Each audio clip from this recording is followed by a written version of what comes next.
InnovaBuzz Podcast, helping smart businesses be even more innovative. Hi, I'm Jürgen Strauss from InnovaBuzz. Welcome to episode number 85 of the InnovaBuzz Podcast, designed to help smart businesses with an interest in innovation become even more innovative. In this episode, I welcome back to the podcast Kim Doyal, the WordPress Chick. Kim has previously been a guest on the InnovaBuzz Podcast on episode 52. So I encourage you to check that out. Now this time, we discuss how her business has changed in the nearly 12 months since she was last on the podcast. We talk about content and information marketing, a subject dear to my heart, as you know, keeping your message consistent and just showing up. Kim also tells us about her new project, which is pretty exciting, and that's called Lead Surveys. This is another fascinating interview with a lot of valuable insights from Kim. Without further ado then, let's fly into the hive and get the buzz from Kim Doyal. Hi, I'm Jürgen Strauss from InnovaBuzz, and it's a great privilege to welcome back to the InnovaBuzz podcast all the way from the beautiful Bay Area of San Francisco in the USA, Kim Doyal, the WordPress Chick. Welcome, Kim. It's good to talk to you again. You too, Jürgen, and thanks. I'm so excited to be back on. This is super fun. Yeah, of course, Kim's very well known in the online world. She's not only an expert in all things WordPress, she's host of the WordPress Chick podcast. She runs training workshops. She does online courses, webinars, and I think you describe yourself as an information junkie. Yeah, I consume a lot of content also, yeah. Now, most recently, Kim's been involved in a new venture called Lead Surveys, which I'm really keen to explore a little bit more today. So I'm really looking forward to our chat, Kim. So again, welcome back to the podcast. Thanks. It's one of my most favorite things to talk about right now. So it's great.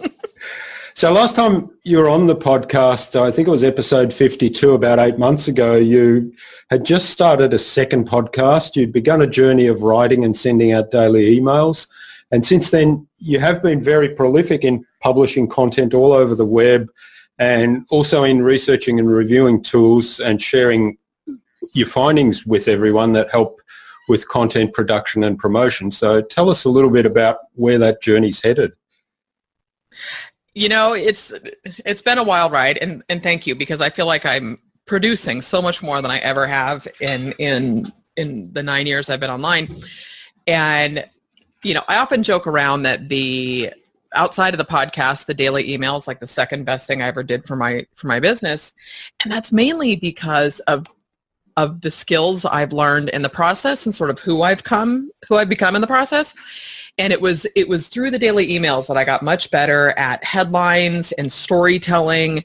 And then what was happening is, like, I would get a lot of response from people. I would get responses in terms of, you know, what they liked. I mean, I probably get a response every single day, Jürgen, from my emails. So the thing is, like, I guess, so yeah, 8 months ago, I was phasing out the service work in my business. And it was, you know, it was never something I wanted to do. You know, we've talked about that, but it paid the bills and it was the money and stuff. But I really knew, like, when my business partner and I, Gordon, when we connected with and came up with, you know, the idea for Lead Surveys, like, I knew, you know, that I'm like, there's a need for this. There's something magical about this. But I also knew, like, I'm not giving up the WordPress Chick. It's, you know, my heart. It's been the one consistent since I've started online. And that's your personal brand, isn't it? Yeah, it really is. And it's funny because it's not that I won't talk about WordPress anymore. I just, you know, I'm finding that sweet spot within there. And I think the beauty now is that I can use this platform that I've built to support the community. So I'm all about sharing what anybody in the WordPress space is doing if it's of value to my audience. My sweet spot, though, in this journey has been really figuring out that content is like my happy place. I produce a lot of content. I love creating content. And it's just really who I've become in that process. So I've stepped away from the service stuff, completely got rid of the outsourcing, completely got rid of all site work. None of that happens anymore, which of course is scary, right? It's like, here's the recurring revenue, here's your income. That's right. And, you know, but at the same time, it was like I had to take this leap of faith because you can't produce, there's no way I could produce what I'm doing while having all that work at the same time, And so, I mean, in terms of income, it's like I have a couple clients that I do more marketing work with them, on a retainer basis. And I've, had podcast sponsorships, and I get people that do some consulting and stuff, or I'll do like a course here and there, but it's really, I needed to focus, and it's been the best. I literally have two things I'm focusing on: WordPress Chick and lead surveys. And then with WordPress Chick, I'm going to get down to there's only going to be one thing for sale in all of my business through that site, and lead surveys is obviously the software. Yeah, that's fascinating, because I'm kind of going through the same thing at the moment, although I haven't taken the plunge yet and moved away from the day-to-day work that's bringing in the revenue. But I'm finding, that's a huge challenge to keep that running at a level of excellence that I'm comfortable with, which, is really important to me. It's part of my brand. And at the same time, spend time and energy and kind of creativity, if you like, on some of the other ideas that I have that I want to get off the ground. So, that's focus is really important. Well, focus is important, but I also think, like where you were saying entrepreneurs, it's like ideally we're going to grow, and you're not going to want to keep doing the same things you've been doing. It doesn't mean you abandon them, but it stops. You lose that entrepreneurial juice, right? I mean, there's never a lack of ideas, but here is what has happened for me. So it's, I've been talking about this, I don't know, for a year and a half, about going back and mastering fundamentals, and the fact that, this daily email, it's been, for a while, it was my almost daily email. I'm pretty much Monday through Friday every week now. And it's just practicing that. It's like, I got it totally increased my confidence in terms of content, getting the feedback, but I started paying attention to different things. And so understanding copy from a different perspective, understanding marketing from a different perspective. And so, you have to do the work. It's kind of like, I think I tested headlines on posts for like a year before I felt like, I can write a headline. I really did. And it seems like, this is the stuff that a lot of people in this space, they don't want to hear it. And where I've had this huge epiphany recently is with the messaging and the story, right? So I don't know what direction you want to go in this, but it was kind of like, so, looking at, I've never launched a SaaS product. I've never, done any software, really. It's like, I've had some plugins developed and kind of played with that, but the WordPress plugin space is so very different than a SaaS model, and your audience is bigger and all this stuff. But again, so I started studying the companies that have created a culture around their product and the companies that are really known as a tool, right? And the best example that I can give you, like, is ClickFunnels. Look at ClickFunnels and Lead Pages. Lead Pages had years ahead of them, right, before ClickFunnels launched. But yet Russell Brunson, and love him, hate him, whatever you want, he has created like a movement of people who associate being a funnel hacker. They want to be a part of that tribe. And so it's like I step back and I'm like, what is it that makes people buy into that, right? And it's like, we all want to feel like we belong. We all want to feel like we're a part of something.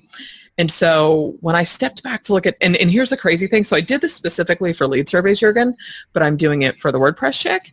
And then that Facebook community, content creators, there's a very specific reason for having done that. And so now it's like, okay, step back and start doing this messaging and breaking down, what is the story piece? What makes people want to connect with you? Why do they want to be in here? Why do they want to contribute? And it feels very ambiguous. And it's this discovery process that I think a lot of people, I didn't until the last couple of years. We've all done the who's your avatar, who's your target market, but having this, ambiguous person who fits a demographic might help you in terms of writing, but it doesn't help you in terms of what gets somebody to buy, what gets somebody to buy in or subscribe or want to just consume everything you create. And that's sort of this crazy journey that I've been on the last couple months. Yeah, it is fascinating because one of the things I'm working on right now is that whole customer journey from, when they know nothing about you, so that they're not even a lead yet, that I haven't even seen anything from you, through the lead sequence, if you like, from generating leads and nurturing those leads and converting them to sales. But then the bit where most marketers finish is there, but going on to the next bit, which is actually delivering an awesome experience to your customers,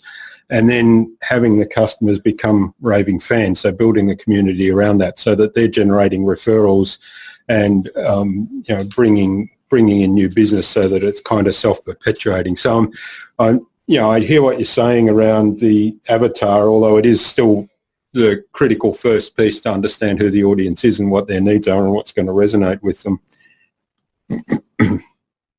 Well, yeah, and again, these are all puzzle pieces, kind of, is how I figure, because I've done that, right? And it really helps, especially for content. And who am I talking to? It's really ideal to have that person you're talking to, that you're creating the content for or whatnot. But it was sort of like, it's just that like psychological piece that happens.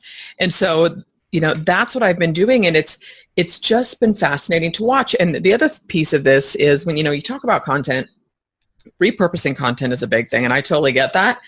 But there's, I feel a rant post coming on just on my site pretty quickly for this. But you got to be careful also that you're not just regurgitating and that you're paying attention to the fact that there's a different audience on Facebook than there is on YouTube, right? And so is that content, and it doesn't mean, I think you can create a video for YouTube and share it on Facebook to get leverage from it, but you still have to show up and participate with your audience in a different manner on Facebook than you would on YouTube and stuff. And so, it's kind of like, there's a handful of tools, and I love playing with tools that you can, upload your blog post and create a video. It's like text overlays and stuff. But I was like, it just doesn't feel like me. It just doesn't feel like me. And so I'm like, how much value is that? Wouldn't it be better to create a quick video summarizing the written post to put on YouTube, or, adding, a quick, and then I mean like 5 to 6 minutes talking about whatever I wrote about in the post and then linking back to the post, because it's like, I don't want to sit and watch a PowerPoint turned into a video necessarily. And I'm not negating that. It just doesn't resonate with me. So I'm like, you have to be careful when you start thinking about repurposing and how you're showing up, but who are you talking to? Where are you talking to them? And it all takes work. And, and I think it's Shane Meloff from Thrive Theme said something. I listened to him on a webinar recently. And he said, I love it when stuff is difficult because I know that I can stand out then, because right?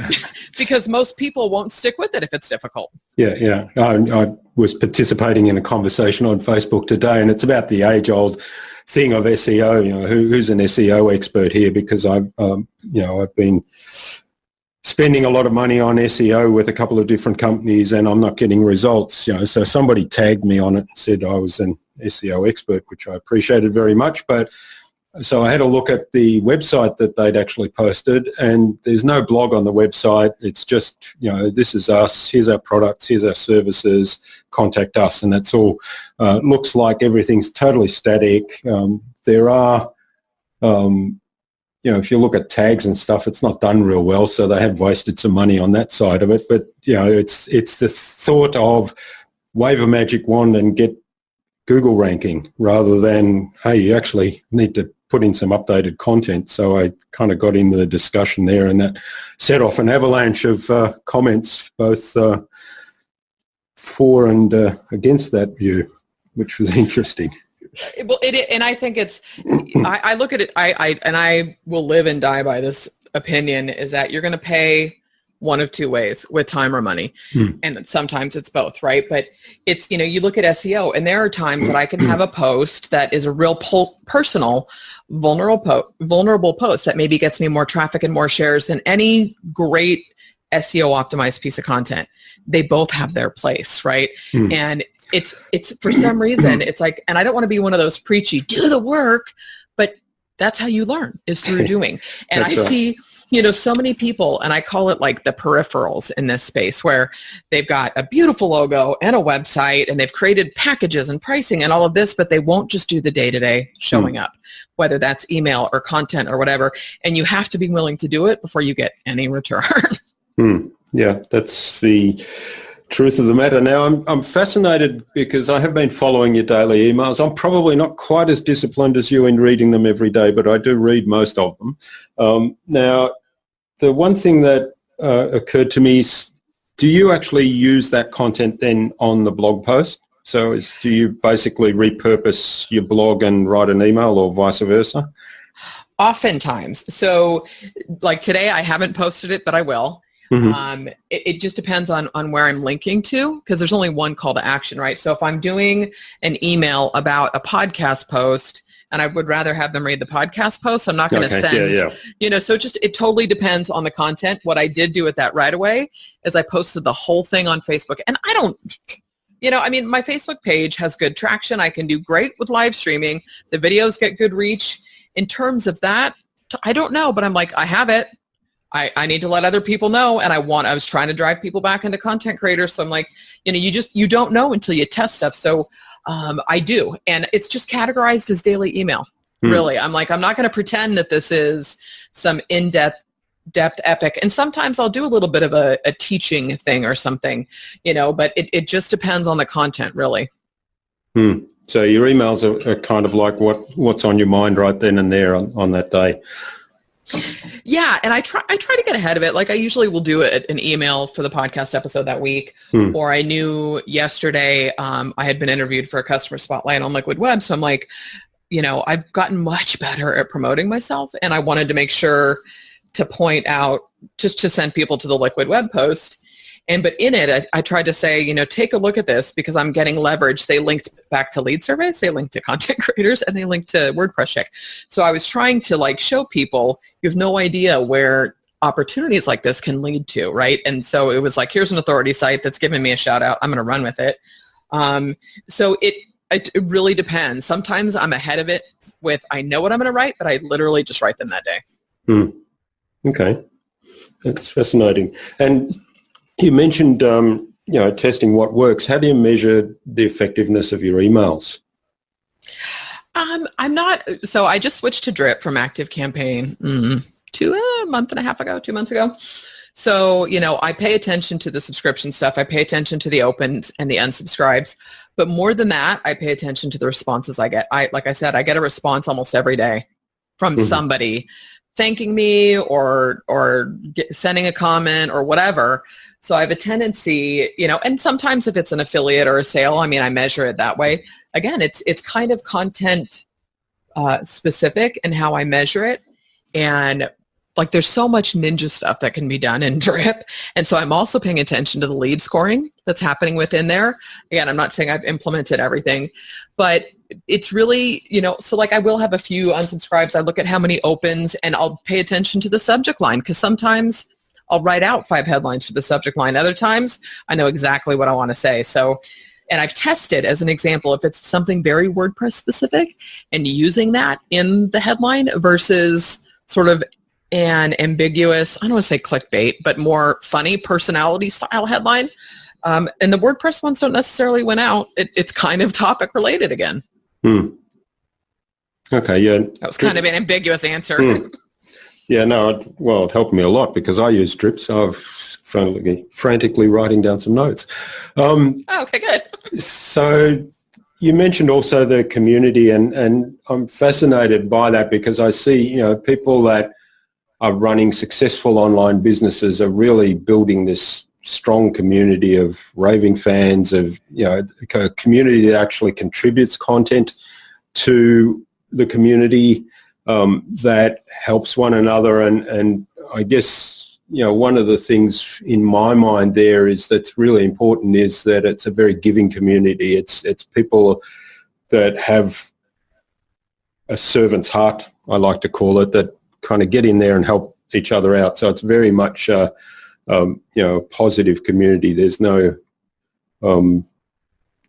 we have the tall poppy syndrome here. It's about people coming in, and if somebody's successful, they try and put them down or something. So talk to us a little bit about how important community is and how you've gone about building your community, which is the content creators, right? But you've got a couple, haven't you? Well, I've got the Profiting with WordPress. I think that was a Facebook group that I just started, and it's not, people are getting a little bit more engaged, but it's not like content creators at all. Yeah. Even though there's way more people. Content creators is new, but it's a really fun group of people. And it's because I'll tell you again, Jürgen, it's doing this work of it's like I found that sweet spot. Content is totally my sweet spot. I love all types of it, testing it, playing with it, whatever. And I know it's a sticking point, and I've been walking the walk. So, and the Facebook group is going to lead to something else eventually, right? But I knew I want to connect with people. And so we had, there's some spammers joining, and they just get blocked and deleted. But there was somebody that had joined the group, and he wasn't really contributing other than trying to be devil's advocate. Or here's a great example. I don't know if you saw it. I had done a quick little video in the pool about this epiphany I'd had I saw about the messaging. And this person left a comment like, well, it's in the right direction, but it's not quite there. And I'm like, that was so unhelpful. And my friend who's moderating, he just deleted him. And this person right from the get-go was whining or complaining about people talking about tools. I hope this isn't going to be one of those groups. And it was like, you're not contributing. It's so how we've done it is, one, I don't know, I'm kind of a Pollyanna. I like to be happy. I want to have fun. And the best thing I've done for my audience, for my business, is simply sharing the journey and talking about what's working. And so as an example, Mondays, it's I always do this, like, hey, what are you guys working on? You're in the group, you see it. And so people put down what they were working on. And I tried to go through, I think I hit everybody's. And I mean, right away, I think we had 12 or 15 responses, which I'm like, this is awesome. And so then I was like, hey, you know what you could do with that? And I gave a content tip, and I gave a content suggestion. And then it's like, well, let me see that when you're done so we can support you. And, and I have zero plan specifically on what we're doing in there, other than I'm not into shaming. I'm never going to shame people for participating or not. Life happens. I've been a lurker in plenty of groups. We all can show up when it works for us. So it's just that transparency and doing as much as you can. And it's great because I've had people reach out to me and say, hey, is it okay if I share this in the group? And I'm like, yeah, thanks for asking. Like, they care about the space as well. Yeah. I think there's a couple of really important points there. I mean, the first one you made about moderating the group and banning people if they're not contributing in a positive light, if they're basically putting people down or doing the wrong thing by the group. I think you have to be that ruthless in there. And I know I've spoken to a number of people about setting up groups, and they say, well, what do you do if this happens, or what do you do if that happens? Because they've seen that in other groups. And I said, well, you've got to be really ruthless. You basically give the person one chance. You go back and say, hey, read the group guidelines. Here's what this group is about. Don't do that. Don't post affiliate links. If that's the rule, don't put people down. Don't engage in rants that are, not productive or anything. And if they do it again, then you kick them out. So you've got to be really ruthless, because you've got to protect that community. And, as you say, then the contribution to go back and actually engage with people who've contributed is really important as well. It is. And, I was very hesitant, and I know, like, Troy Dean has talked about community for a long time. And I was like, it wasn't until I hit the right content, really, which was content, which, mouthful, but content creators, it was just, I was like, where can I show up consistently and provide value and support people? And it's been through the doing of everything I've tested and tried, and the amount of content that I create. And I don't pretend to have all the answers by any means. But it's really, I'm all about, a safe space. And I also want there to be a marketing value too, right? So you've got the community piece, but we all are super busy. So if we can, like, I posted, I forgot, maybe a few weeks ago, look, if you're doing a live stream, post it in here. Let us help you get some eyeballs on it. Or like when we do the share your content stuff, let us see if we can get traction there or whatever. I mean, that's what a community is supposed to do, and I've seen groups or, where they do like a promo day, one day a week where you can share your stuff. I think it's so much easier if you just organically and naturally create relationships and, you share, look, here's a sales page I've created. What do you guys think? Do you think this speaks to this messaging? From that, if it's a right fit for somebody, they'll reach out to promote you. It's a lot easier to do it from that perspective. And it's just, I think it's just being honest with people as you go and testing and trying. And most people don't care if you're like, you guys, I'm going to try this. Let me know if you like it or don't. then they're not feeling like they were blindsided. That's right. Yeah. And of course, you've got to build the community to be a safe space so that people are comfortable doing that, right? Yeah. And I also, it's like, I also am, it's okay to have a little bit of fun, right? Like today I was having a Skype conversation with a friend who's in the group. We were talking did you see that? Yeah, I saw that. Well, and I'm like this, and here's the funny thing. It made me laugh. So, and it was all about, for the listeners, it was about a tripwire and repurposing content. And please don't give me something that you've already given me somewhere else. Like you could, let's put a little effort into this, but and so she did this really funny comment, and I thought, this is great content. And that's what, if I can say that to anybody, to me, everything is content, and take a little learning lesson. But to my friend, I was like, this is who you need to be online more often. This is funny, because people will resonate. If it makes them laugh, that's like your ideal tribe, if they can have fun with you too. Yeah, that's right. And I'm kind of learning that a little bit with what I was talking about earlier, putting together this whole customer journey map and looking to develop that into a training program and so on. And I'm realizing that, the people it resonates with and they laugh about some of the things that are happening there and so on, I think that's the audience, and that's where it works really well. Yeah, it is. It's kind of like, and I'm sure you have found this with your podcast. I did. People who continue to listen to me or find me through the podcast, they're like my ideal tribe, because I am just me, and I talk in circles sometimes, or I do solo shows for an hour. And if they're willing to listen to that, like, we could hang out and have a beer and we would probably get along great. Yeah. Yeah. All right. So I did want to talk a little bit about lead surveys and get you to describe what that is, because you alluded to it a couple of times already. So describe what that is for the audience, and then let's explore that a little bit more. Yeah. So lead surveys is, and I'm tweaking the messaging. So as I sit here, the tagline was create a quality list of subscribers. I don't even have it up in front of me now. But the goal is to segment your subscribers as you opt in. So I'm going to do a little mini story here, which will, I think, explain it better. And so I had come across someone else's site, and I went to opt in for their lead magnet. And it was just a button, right? And so a little modal window opened up, and it was like, hey, before I give you this thing, I forget what it was, can you tell me about yourself? And it said, are you a blogger, marketer, podcaster, author, whatever, or other? And I was like, oh my gosh, this is kind of fun. And there was only 4 steps. Step 2 was maybe something about your social media profiles, like where do you spend more time? And then the third one was how big is your list?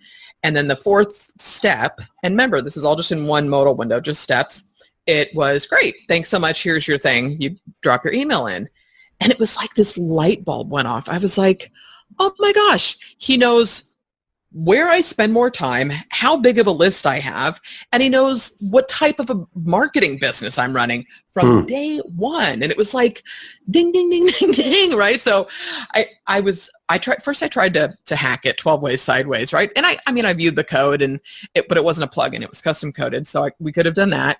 I was like, maybe I can put a Thrive Leads and a Gravity form. I'm like, nah, it's not going to work.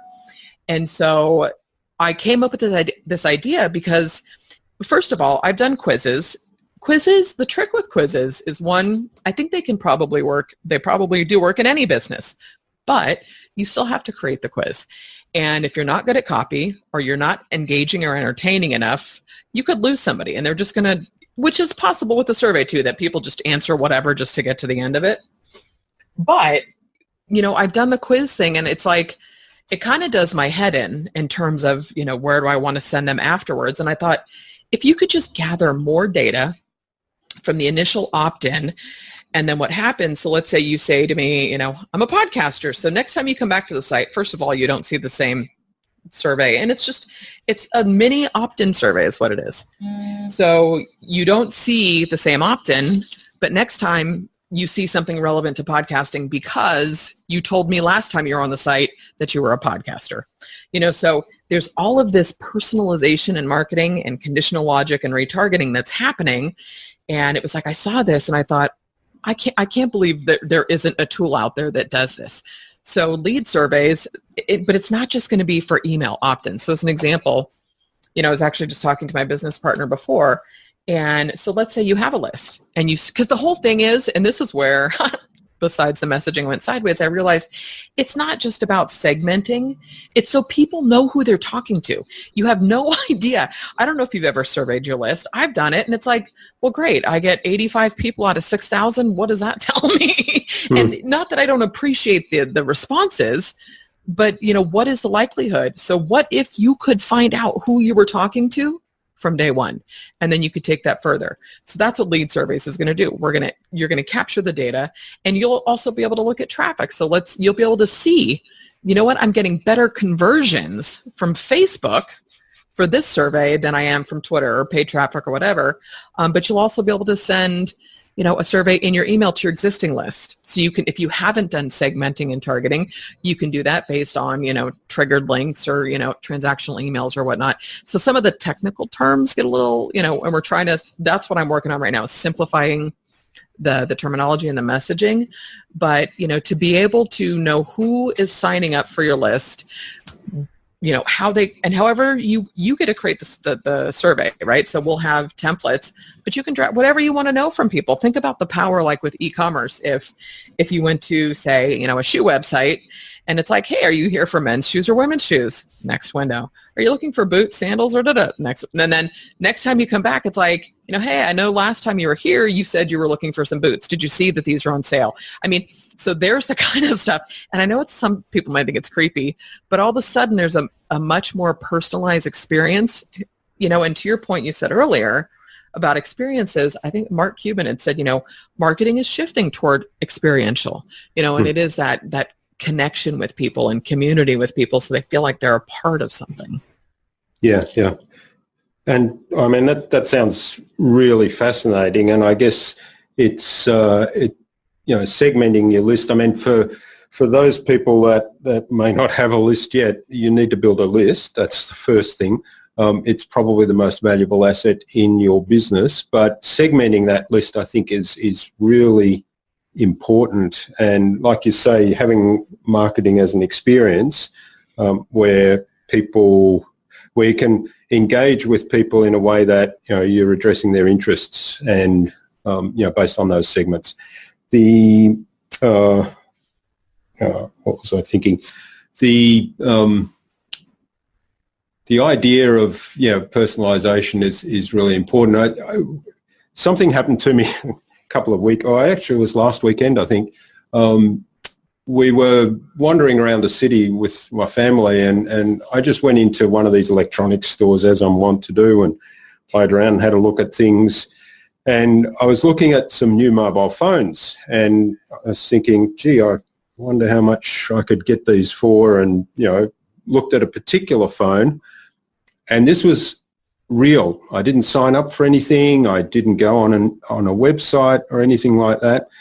And from the next day on, I kid you not, I started getting ads in my Facebook feed, in my in my email feed, and regular emails offering me that phone. And I thought, now that is creepy, because I am sure that I didn't go anywhere or look up anything. I might have gone on one website that just do a price comparison. That might have been what triggered it.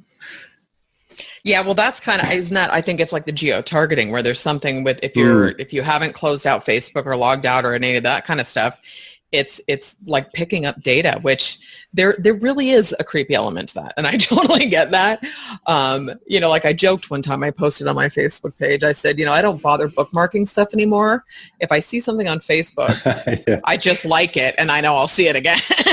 yeah, that's right. Yeah, so it is a little creepy, but at the same time, as a marketer, you've got to say, well, other people are doing this, so if you do it in an ethical and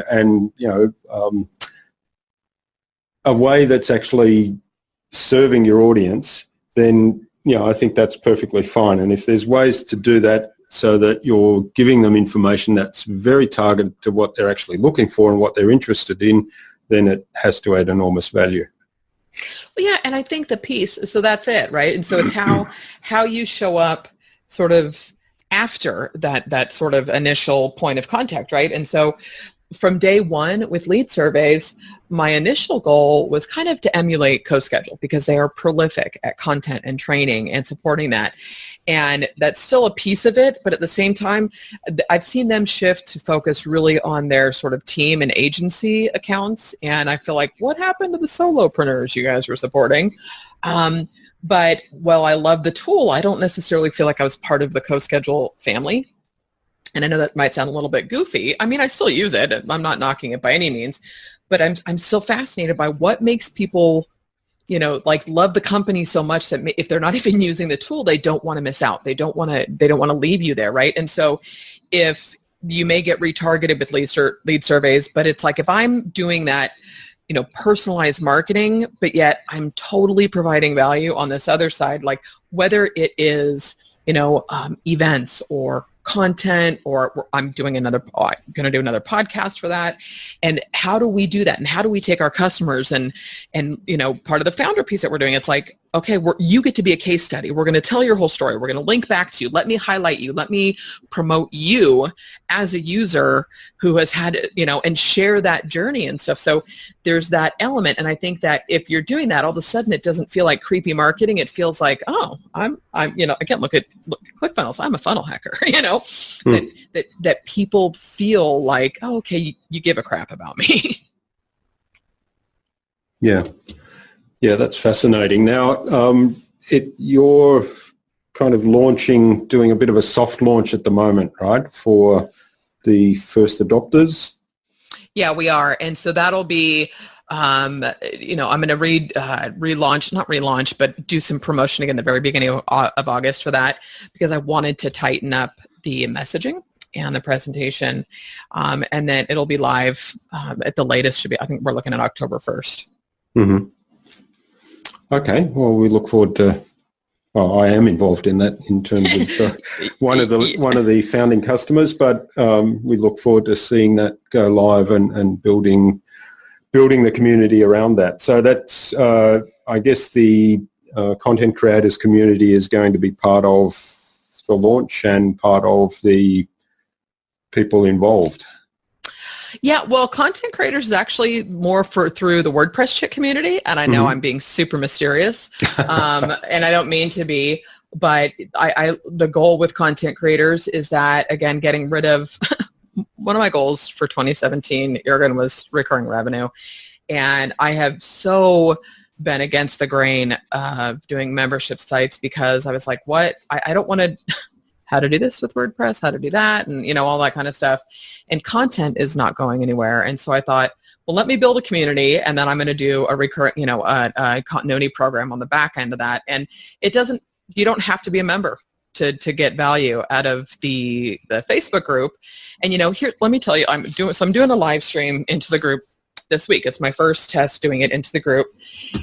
And I thought, there's so much that I'm like kind of discovering right now as I go through this transition and launching stuff. And I want to share how I'm working through that. And so I had thought, I emailed my list, a couple months ago when Expert Secrets, the book, came out through Russell Brunson. And that whole book is about building an audience and showing up and connecting. It's this whole psychology piece. And so I was going to do this. So I thought I'll do a book club, right? Let's try this. And I had a few people respond. And I said, okay, I'll let you guys know what the next step is. And then I thought, well, this is all content. And so I'm going to live stream a book club through content creators. And, it's like, and being able to test that and get people to talk about who is your audience and how do you define yourself as an expert and what is the content you're creating and is that in line with your messaging and just doing that live. So it's not a book club in the sense of let's talk about the book. It's like a tangible, let's work on these things and how they relate to your business. And so it's just a test. Who knows? I'm going to go through it for this book and then we'll pick another book, right? And what do you guys want to work on? Do you want to work on something else? It's just that I've been, dog-earing and highlighting and working through the exercises in this book. So I thought, okay, this is just content, and then what I choose to do with that after, I don't know. But I'm just like, again, everything is content. That's right. And it can be used over and over in different forms if you put a little bit of effort in, as you say. Yeah. Yeah. So yesterday, I'm doing when I finished here, I'm off to do a 2-hour workshop on writing an epic blog post that gets traffic to your website and converts to customers. But yesterday morning, I thought, well, I haven't done a presentation on that topic before, so I better put some slides together. And I've actually spent about an hour putting together about 40 slides and the whole content, but it's just segments from other things. So it's all content that's already existing somewhere, or it's in my head. So it was actually very quick. And that's the beauty of that. If you kind of have the things documented and have the things in place, you can just collect it and rebadge it, remap it out, put it together in different format, and it's there again. Well, and don't you find, I'd be curious to know after your presentation tomorrow is, when you do something once, it was kind of like, all right, so I did this pre-sale live stream, which BeLive didn't want to work. It was just a mess. I was like weepy that afternoon. I was like, you just need to think about, like, go watch TV. Just get your brain off of this stuff, right? And so, but that kind of stuff happens.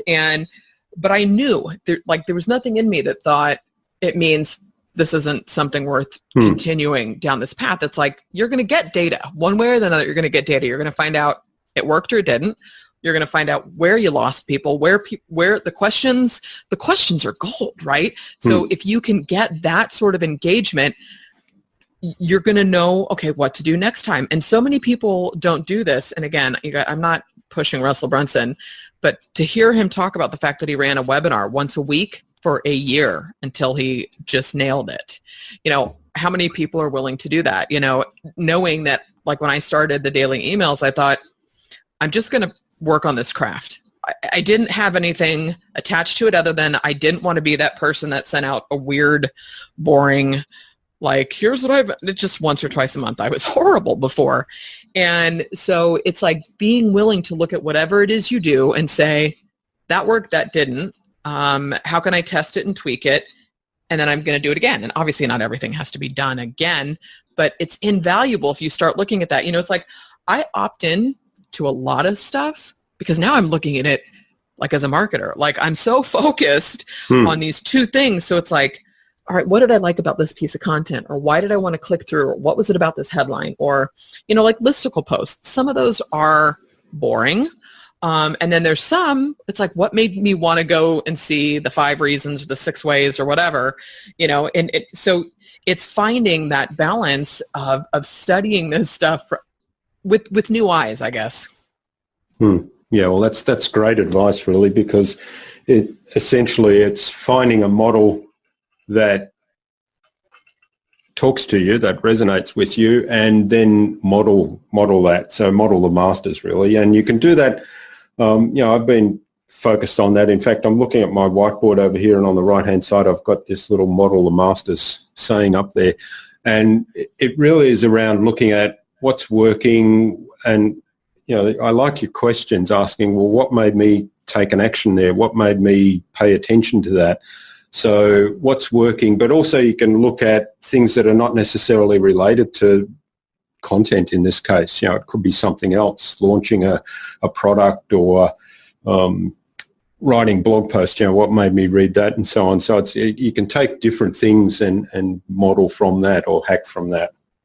Well, I just thought I'm like, that would be a great, like, a masterclass for you, model the masters, right? Yeah. Where you could, and like do a low ticket, like a $97 course, and whether it's you're chronicling it as you go or whatnot. But do you read, have you ever read Ryan Holiday? No. Oh my gosh. Read his book, The Obstacle's the Way.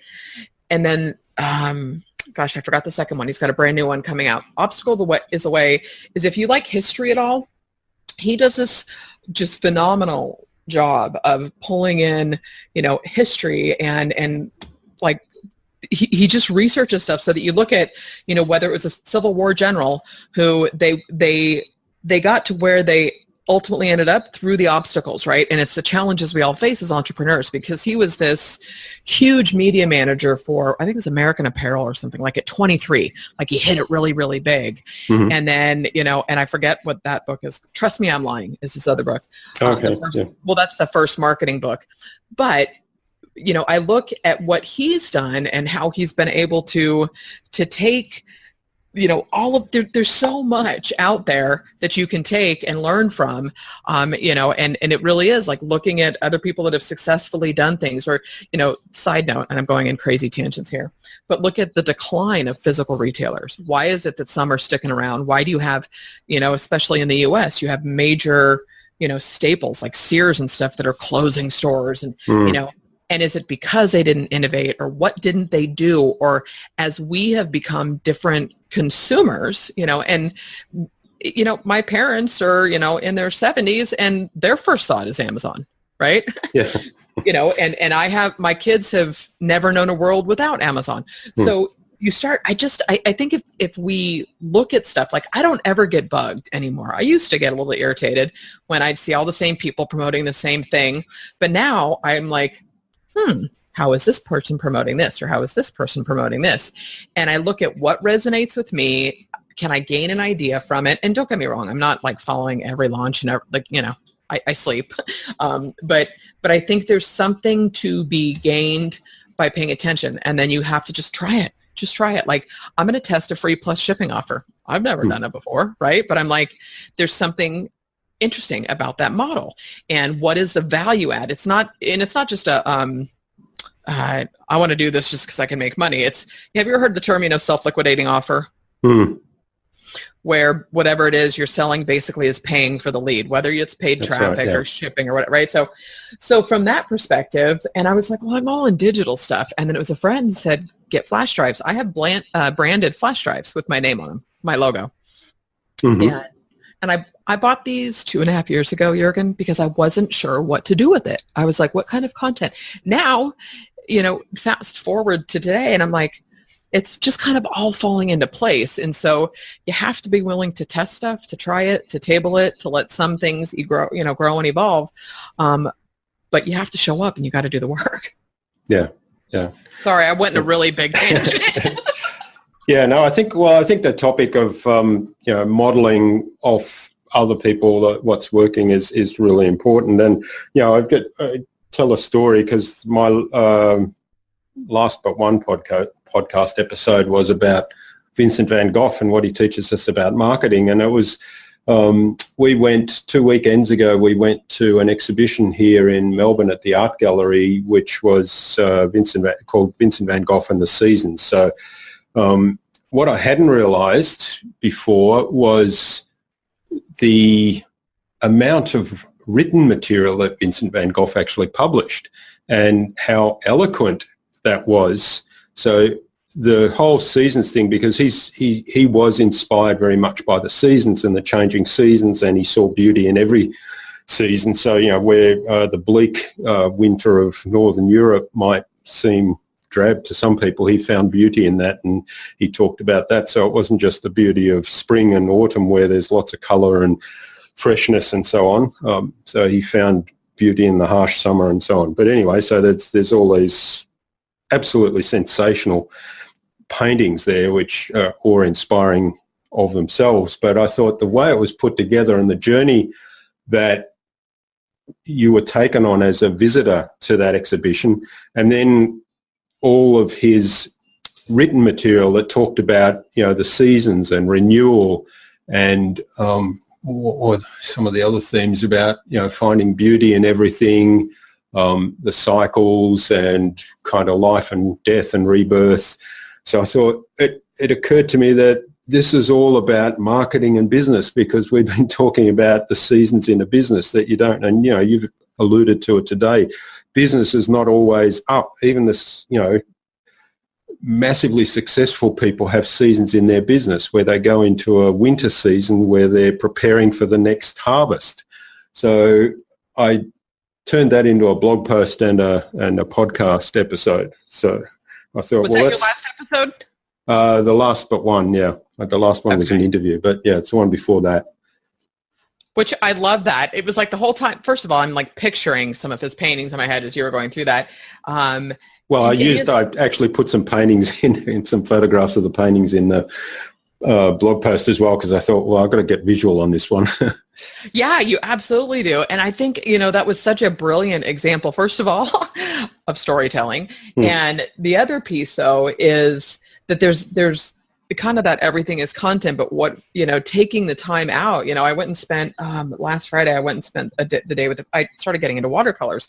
I was an art student for a while, and I've always been kind of crafty and stuff. And I just discovered them and started playing with them, and I've kind of fallen in love with it. And I was on a roll with work last week, business. Like I'm really fired up right now, but I also knew I was kind of fried. And I thought, you know what, go spend the day. So I literally was unplugged for the day, went over, it's a friend of my mom's, and she's just this brilliant watercolor artist, and just spent the day getting, tips and learning and talking to her. And we were doing some painting. And I was like, that was the best thing. It was like I had to stop the brain the way it was going before. And it's like, and I shot a video in the car on the way over there just talking about stuff. But the next day I felt like I'd slept for a year. Like I got great sleep that night. I was ready to get back at it over the weekend. And it just, because I've got this, it's very easy when you have momentum to keep going. But I think reminding yourself that there's so much in life that's applicable to our businesses and marketing, and people actually want to hear those stories. That's how you connect with people. Yeah. All right. Well, this has been really fascinating. We could go on talking for hours, but I'm aware of the time. So now, normally I take my guests on a tour of the Buzz, our innovation round, but you've already done that. So we might skip that unless you have a burning desire to give us some different answers. You might have changed your answers since last time. I don't remember what the questions were. Oh, okay. All right. Well, let's run through them quickly then. So basically it's a bunch of 5 questions that hopefully will give the audience something to inspire them to do something awesome. So awesome. The first one was, what's the number one thing anyone needs to do to be more innovative? Just show up. I probably said that last time, but you need to just show up, because you're not going to know how to innovate or what to do unless you show up. Yeah. Whether that's writing, video, whatever, just show up. Yeah. And of course that was another one I wanted to explore today, but we're getting a little bit short on time, I think. So we might park that for next time. Okay. So what's the best thing you've done to develop new ideas or new products? Oh, best implementing. Every time I implement, I learn something. And so, I don't know, it's kind of a tie, because like I said, I do consume a ton of it. I'm a reader. I'm a huge reader. And, it's, taking that and then testing it. But it's, reading is huge. And then you got to do the work. You got to implement. Yeah, that's great advice. I'm not sure. Well, probably more than I care to remember times where I've read stuff and thought, that's a fantastic idea, and then I just put it away and park it. Sometimes I stumble across them again. Now, why didn't I ever do anything with that one? Because that's such a great idea. But you know what? I do that too, Jürgen, really quick. I totally do that too. I put notes in my phone. I email myself stuff all the time. And at this point, I'm like, I just trust. If it's supposed to come to fruition, it'll happen. Yeah, that's right. All right. What's your favorite tool or system for allowing you to be more innovative? Podcasting. Okay. Great. And we'll link to your podcast in the show notes as well, so people can check that out, the WP Chick podcast. What's the best way to keep a project on track? I've used every project management system, I feel like, under the sun. You got to find what works for you. I'm kind of a pen and paper girl too. Again, projects probably with what you're using, in terms of web dev projects and stuff, require difference. I've switched over to Asana. But for me, it's accountability works really good for me. So like with lead surveys, my business partner, having scheduled check-ins, and then of course just a calendar. I'm all about simplify. Yeah, that's great advice. So we use Asana too, but I think, and I just went through and did some housekeeping on our Asana yesterday and realized that we've dropped the ball on a number of actions there. They're not hugely important actions, but we've actually assigned them to somebody, and we've put a date on it, a deadline, and that's passed. So I've sort of gone out to the team and said, hey, go into Asana and check all the stuff. And I said, this isn't me slapping anyone on the wrist, because I've been doing it as well. So we're all in alignment here. Now we all need to realign ourselves. And again, I think it's where you can, for me, I don't want something that I have to manage, which is funny because we're doing a web app and we're going to have to hire help, right? Yeah. But trust me, I already know who I'm bringing on board into the company. Like, I've got a list of like 5 people to bring in as soon as we can do that. Yeah. And one of the things I'm rediscovering, and I really love, is I've got whiteboards put up on, so self-adhesive whiteboards on all the doors in my office here, and I kind of fill them all up. I need to rub some out so I can keep writing up. I like mapping things out on whiteboards, and then I need to take photographs of the stuff and keep that somewhere visible, but that helps as well. And the accountability piece is really important, so regular check-ins. Yeah, and it's funny is I used to be really hard on myself about, accountability, like, can't you just be disciplined? And I'm like, whatever, it works. I so don't overthink anything anymore. I'm like, please don't make a problem where there is one. Yeah, that's right. All right, what's the number one thing anyone could do to differentiate themselves? I'm totally going to quote Dr. Seuss here, but no one is youer than you. Yeah, that's what you said last time. Okay, there's some consistency. That's awesome. Yeah. But really, right, I don't know. I mean, will there be new tech ideas and stuff? Yeah, but look at content, video, podcasting. It's like, none of it's like brand new or anything, but the only thing that differentiates you is who you are and what you bring to the table. Yeah, that's right. Great advice. All right. Well, let's kind of wrap this up now, because I've really enjoyed this. It's been great, and I'm looking forward to where Lead Surveys goes. And just a little spoiler alert too, you said something about showing up. I think there's something in the works there as well. But yes, there is. Just Show Up TV coming soon. So look out for that one as well. Now, what's the number one piece of advice you'd give to any business owner who wants to be a leader in innovation and really rock their world? That's a good one. I think the easiest thing you can do, so you show up, right? But it's really the transparency piece. Own it. If you're going to make mistakes, own it, course correct, and move on, because it's so not smooth sailing. And, if you can say, I learned this, I'll never forget it, a management job. I had done something really stupid, and I just called my boss and I said, you know what? I did this, sorry, what can we do to fix it? And he was like, oh, okay, well, don't do it again, and let's do this. So I really think to be a leader, knowing when you make a mistake, knowing when you need to bring somebody else in to solve it, like, I don't know, thank God I've got a developer here. I couldn't touch Lead Surveys without him. And so the same thing will be true as with any growth or anything. You have to be smart enough to know when you need somebody smarter than you. Yeah. All right. Well, thanks very much, Kim. This has really been fantastic. I've got a whole page of notes here scribbled out, and I've got a couple of books I need to follow up on, but we'll definitely have links to all of those in the show notes today, so the listeners can check up on those books as well, and we'll link into the Lead Surveys landing page, the WP Chick page, and also your content creators group. Now, is there another place where people can reach you? No, thank you for all of that. No, and I'm doing a few tweaks to the WordPress Chick so that everything will also, you'll be able to find everything from the site better. Yeah. Okay. Sounds good. All right. So I always ask at the end, who would you like me to interview on a future InnovaBuzz podcast, and why? Oh, goodness. Who did I tell you? Who did I suggest last time? I think you suggested Carrie Dills, who we had on as a result. Okay. Carrie Dills. Gosh, this is, okay, Kim, think. Who have I? Well, I've been consuming Russell Brunson. But, I would, who have I been listening to? You looking for WordPress or general? More general. I know. Okay, I should have told you this, and I meant, poor Jurgen, you're so patient with me. I meant to do an email introduction to you as well, but I think there's two people because they co-wrote a book, Phil Singleton and John Jantz. John Jantz is Duct Tape Marketing, and Phil Singleton they partnered. They wrote the book SEO for Growth. That was one of those interviews. I don't know if you heard that podcast. I did, and I'm halfway through the book, and it's kind of changed my whole thinking around SEO. Me too.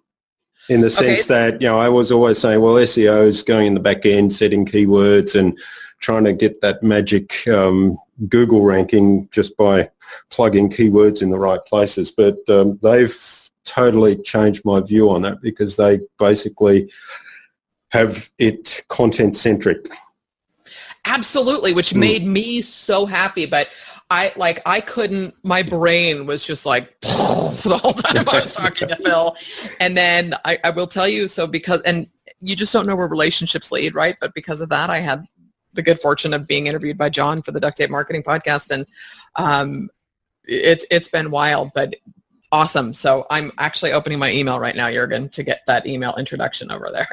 Beautiful. Thanks. I appreciate that. Well, John was actually involved in the Business Systems Summit that I was also involved in. So that was a few weeks back. So John was one of the guest presenters there, and I was also a guest presenter, and I also did a couple of interviews. Oh, nice. Yeah, it was really fun to be on his show. And I don't know if it was, I had some crazy results from being on that too. So you never know. It's fun. All right. Well, thanks so much for sharing your time again with us today and your insights today. I've really enjoyed this, Kim, and we'll keep in touch definitely, but I definitely wish you all the best for the future of lead surveys, the launch, and when we hear about Just Show Up TV. That's exciting. It's going to be interesting. Now, that just popped in my email this morning, so that's kind of hot off the presses as far as I'm concerned. It's probably been bubbling in your mind a little while, but by the time this goes to air, you probably will have posted a lot more about it. Probably, but I'm a little bit eek, so here we go. All right. Well, thanks very much, Kim. Thank you, Jürgen. I certainly hope you enjoyed hearing from Kim as much as I enjoyed having her back on the show. A lot has changed in Kim's business since we last talked to her. However, the messages about content and information marketing and sharing information that is incredibly valuable to your target audience, about being authentic and transparent and just showing up, those messages have not changed. They're Kim's core philosophies. All the great ideas and tips that Kim shared with us can be found at innovabiz.com.au/Kim Doyal 17. That is KIM DOYAL and the numbers 1 and 7.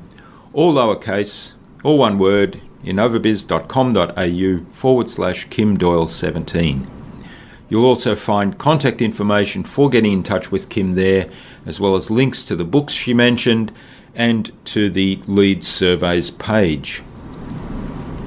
We'd love to hear from you about what your takeaway message from this podcast is today. So post a comment in the comment section of this blog post, and you never know, you might actually get a response from Kim, but we'd certainly love to engage in a conversation with you in the comment section of our blog. Kim suggested Phil Singleton of Kansas City Web Design and SEO, and also John Jansch of Duct Tape Marketing as guests for me to interview on a future InnovaBuzz podcast. Now, of course, both of those gentlemen are co-authors of the book SEO for Growth, which is a fabulous read. I'm nearly halfway through the second time reading that. It's such a good book, so I encourage you to read that. Phil and John, keep an eye on your inboxes for an invitation from us to the InnovaBuzz podcast, courtesy of Kim Doyal. If you haven't already done so, head on over to iTunes or Stitcher or Pocket Casts and subscribe to the InnovaBuzz podcast so you'll never miss a future episode. Of course, we always welcome feedback and reviews to let us know how we're doing. We invite you to share the podcast with your friends and business associates that you think would benefit from the information. If there's anything you'd like us to cover, questions you want us to answer on future InnovaBuzz podcasts, or indeed guests you'd like us to interview, please send those ideas to us. Until next time, I'm Jürgen Strauss from InnovaBuzz. Remember, if you don't innovate, you stagnate. So think big, be adventurous, and keep innovating.